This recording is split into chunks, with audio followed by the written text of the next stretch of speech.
Almost half of us will suffer from depression at some point in our lives, but the condition remains badly misunderstood and therefore often poorly treated.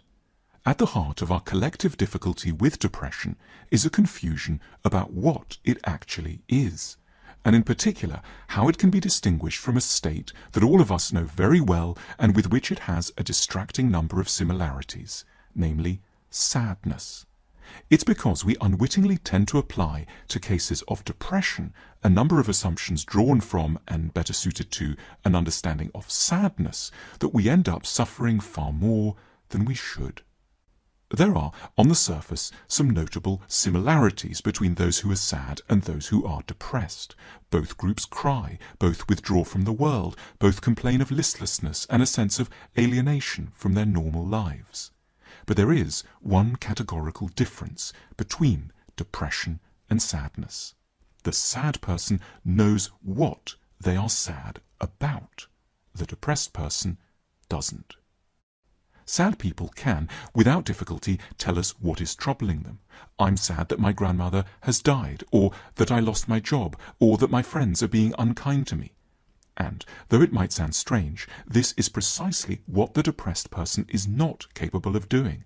They may be tearful and at a very low ebb, but they can't conclusively put a finger on what has drained life of meaning for them.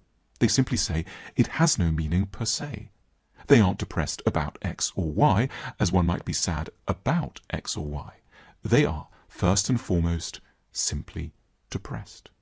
The inability of the depressed person to account concretely for their mood can lay them open to unwarranted charges of faking, malingering, or exaggerating. Friends who begin in a well-meaning search for a soluble problem can end up frustrated by the lack of progress. When pushed, the depressed person may latch on to rather odd or minor-sounding issues to account for their state. They might complain that there's no point going to work because the Earth is due to be absorbed by the Sun in 7.5 billion years. Or they might insist that life lacks all meaning because they've just dropped a glass on the floor and everything is now completely hopeless.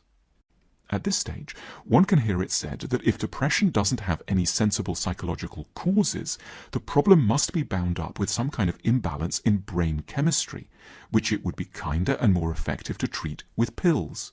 An idea of great appeal to the pharmaceutical industry first and foremost, but also to worried families and schools and employers who crave rapid and cost-effective solutions. But there is another approach to depression, which, though slower and more arduous, may be a great deal more effective in the long term. This stems from insights drawn from psychotherapy, the discipline that has, arguably, been able to understand depression better than any other. The basic premise of psychotherapy is that the depressed person isn't depressed, as they suggest, for no reason. There is a reason. They are very distressed about something, but that something is proving extremely difficult to take on board, and has therefore been pushed into the outer zones of consciousness, from where it wreaks havoc on the whole person, prompting boundless feelings of nihilism. For depressives, realizing what they are concretely upset about would be too devastating. So they unconsciously choose to remain dead to everything, as opposed to very distraught about something.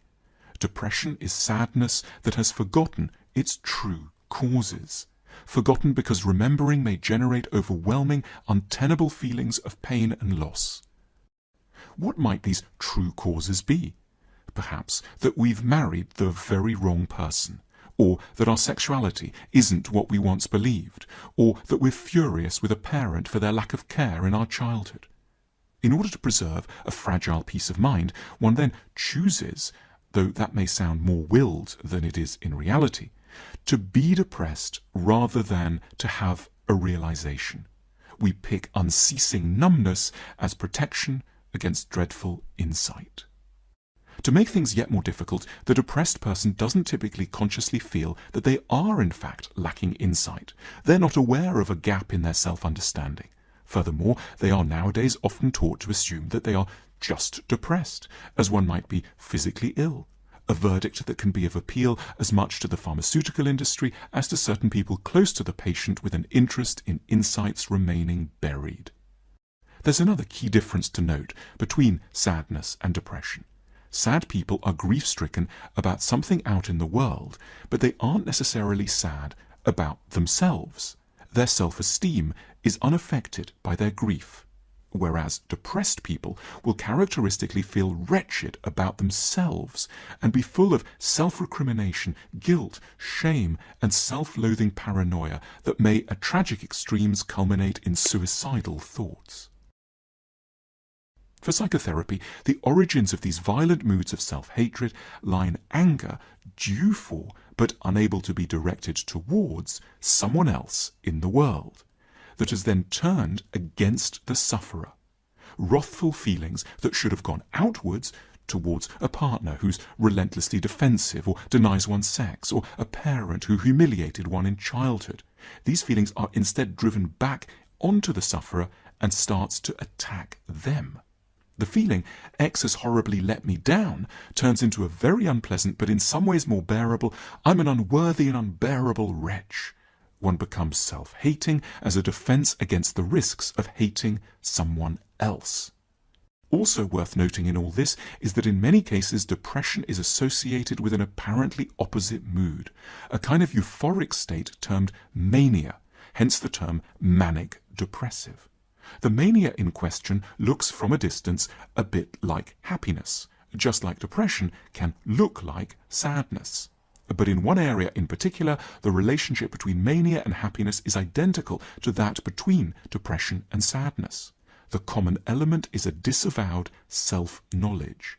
In mania, one is euphoric, but cannot go into one's own deep mind and discover its bitter truths, which explains one of the leading characteristics of manic people, their habit of being in flight from themselves, talking too much about nothing, over-exercising, drinking, working continuously, or spending too much, all as an escape from a submerged grief, rage, or loss. It is from this kind of diagnosis that a suggested cure emerges. What people in depression need above all is a chance to arrive at insight. For this, they will tend to need a hugely supportive and patient listener. They may also, used appropriately, benefit from temporary use of medication to lift their mood just enough so that they can endure a conversation. But the assumption isn't that brain chemistry is where the problem either begins or ends. The despair is caused by an undigested, unknown, and unresolved trauma. Also, far from needing to be taken through reasons to trust that life is beautiful, depressives must be allowed to feel and to remember specific damage, and to be granted a fundamental sense of the legitimacy of their emotions. They need to be allowed to be angry and for the anger to settle on the right, awkward targets. The goal in treating depression is to move a sufferer from feeling limitlessly despairing to mourning the loss of something in particular, the last 20 years, a marriage, a hope one would be loved by one's father, a career.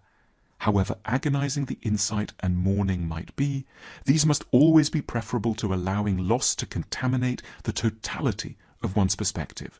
There are plenty of dreadful things in every life, which is why it's wholly normal to feel sad on a regular basis. But there are also always a sufficient number of things that remain beautiful and hopeful, so long as one's been allowed to understand and know one's pain and anger, and adequately mourn one's losses.